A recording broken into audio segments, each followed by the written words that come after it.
What is up? I hope everybody is having a good day, good Tuesday. Uh, I wanted to go over the 55 exponential moving average on the weekly. I put this chart out the other day out on Twitter. Had a few questions from a few people that says that it really doesn't show anything. It doesn't really have, you know, it. I don't know. I was trying to figure out some of their questions, so I'm gonna do a video. What I have on here is the orange line, or the orange here is the 55 exponential moving average.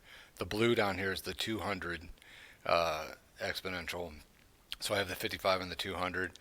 Um, the 55 is what I really want to look at.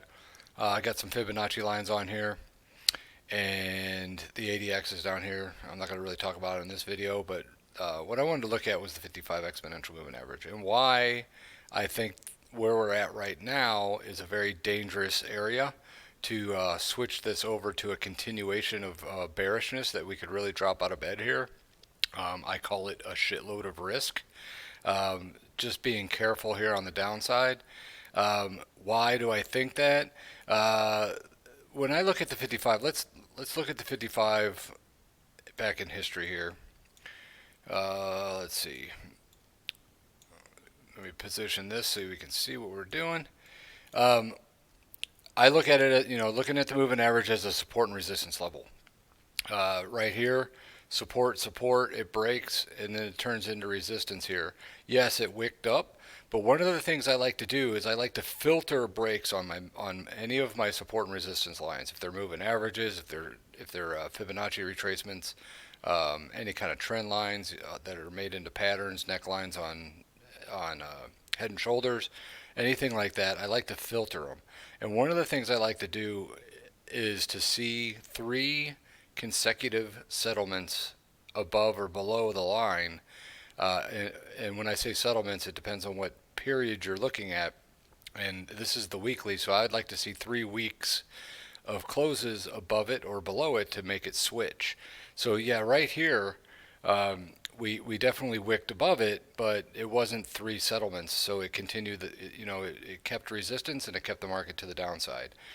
Traded it a little while, went right here, hit right here twice, up against it, but never. It settled just above it on one of the days, but then we had a red candle on the next day, so it kept the bears going here. And then it popped up here, and then we had a green candle above it. And then we had a second green candle above it. So we had 2 weeks of settlement. And then the third week, we had a red candle to the downside, but it settled above it. So this is an inflection point in the market right here.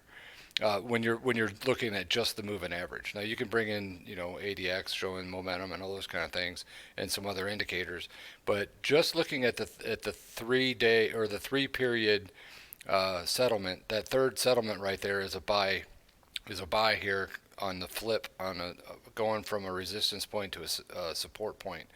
And then of course we traded for a long ass time above it.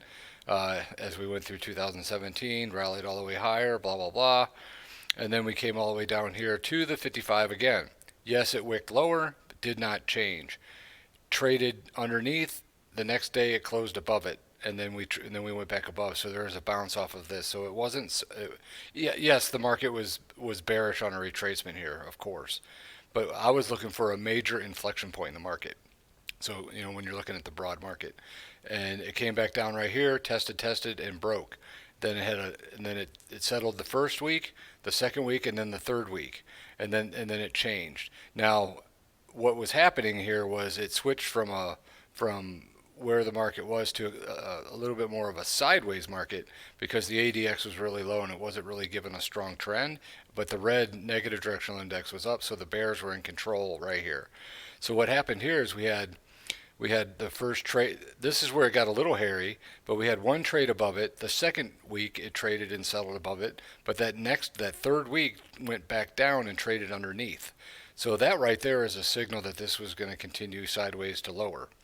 Went a little bit further, tested the line a couple more times, and that's where the bears were staying in control. Traded sideways more, wicked up, just a little bit, but didn't change anything, and then we went down. So this whole time it was sideways to bearish.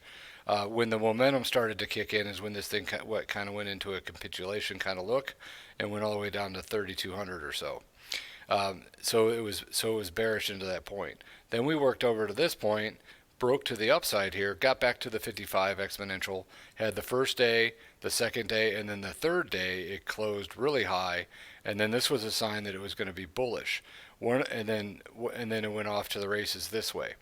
One of the things that I liked here, bringing Fibonacci into this, the blue here was this was a nice little trend line break here. So you take this as a leg, and this leg right here, the 61.8% broke to the upside, and that was that third candle. So the 100% became a target, and as you can see, the 77.88 broke above, and then it came back down and tested it as support. This is a pretty significant level to watch here, because as we go into the future, we'll talk about that in a second. But so this held right here, bounced to the upside, and continued the bull run, and then we started to retrace back. Now the 55 exponential comes back into play again. It hit as support, bounced, and then it came back, and then this is where we broke down through it a couple weeks ago on that large red candle to the downside. We had the second week. Let me blow this up so you can see it. Then we had the second week where it settled. What was interesting, to give it a little bit of validation that the bears are going to most likely keep control of this, is it wicked up right to the moving average and came back off and then settled. And then the third week we're sitting in right now. So unless we rally this thing back above the moving average, which is going to be above 79.09 at the moment, it needs to get back above 79.09 or higher to get above this moving average and give us a weekly settlement. I know we have all week and things can happen, and if that is the case, then I'm going to be pretty bullish on this and be a buyer on that move. But right now, it doesn't look like much is going to happen. Momentum has been dropping on this. The bears are slightly in control, but one of the things it is the pattern is really showing a break of this. And when this moving average breaks and has that third settlement, that third weekly settlement underneath, that could really bring in some selling interest. So I'm going to keep it as I'm marking it as a shitload of risk. So I'm going to maintain my short position unless we get back above this moving average, and that's when I would be a buyer. But right now it doesn't look like that's going to happen. So that's why I'm very, very cautious with this move to the downside possibility. So one of the things to look at is this 200, the 200 moving average right here. The same kind of thing, broke, and then it became resistance right here, held, and then it broke right here. The interesting thing is we had the trend line right here where it broke to the upside, a large green candle. So we had a nice breakout at this point, and this is when the ADX started to change. We had a little week over week change. It was nice. The moving average broke, and then also, and what I like to do is I like to take the Fibonacci from that break point. And if you take the Fibonacci from that break point, the 61.8% level is at 78.30, which matches up pretty nicely with this high over here. That was a nice support and resistance flip right here. Resistance, support, and then it was support, support, support, and then it broke into resistance.